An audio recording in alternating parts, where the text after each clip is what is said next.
Hey, this is just a really important day on the follow through. This is the day during Holy Week where we remember Jesus going to the upper room with his disciples, right? He celebrates the Passover with them, and he institutes or kind of gets rolling this thing that we call Holy Communion or the Lord's Supper. What an incredible thing. So hit that subscribe button, share this with somebody if you haven't.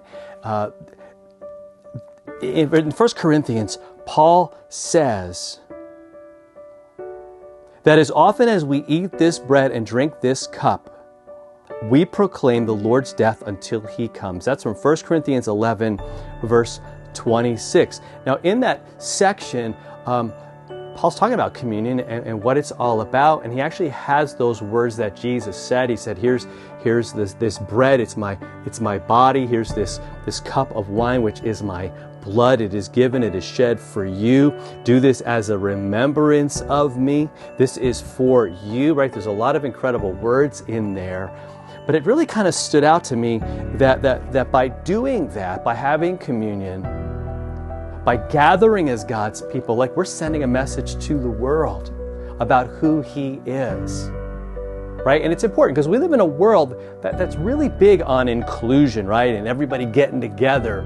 But I think really what we mean by that and what really happens is I want people just like me.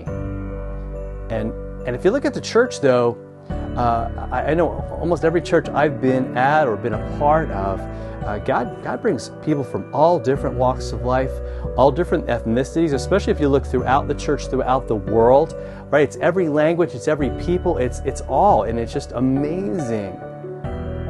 But that's not the basis of our unity, right? It's not people who look like us or talk like us or dress like us. It's people who just believe in what Jesus did. They believe that he died. They believe that he rose, and they're staking their life on it and everything on it. And they gather together for this incredible meal, trusting that the Lord has provided his very body and blood. What an amazing thing. Now, can we unpack that?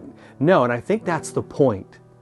Right, I think it's time for us to stop fighting over what every little detail about it. But he said it's proclaiming his death. It's this loud message that he died for sinners, and that he feeds us. Right, if you look at what's happening there,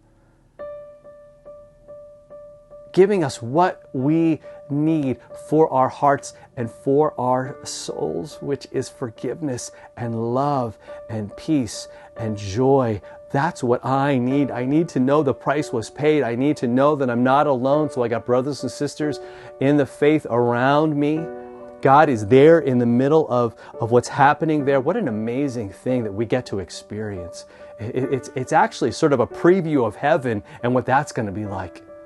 And we get that every time we get together, every time that we celebrate this Lord's Supper, every time we eat that bread and drink that cup, we're proclaiming his death until he comes, right? And we're even being reminded that he is going to come again.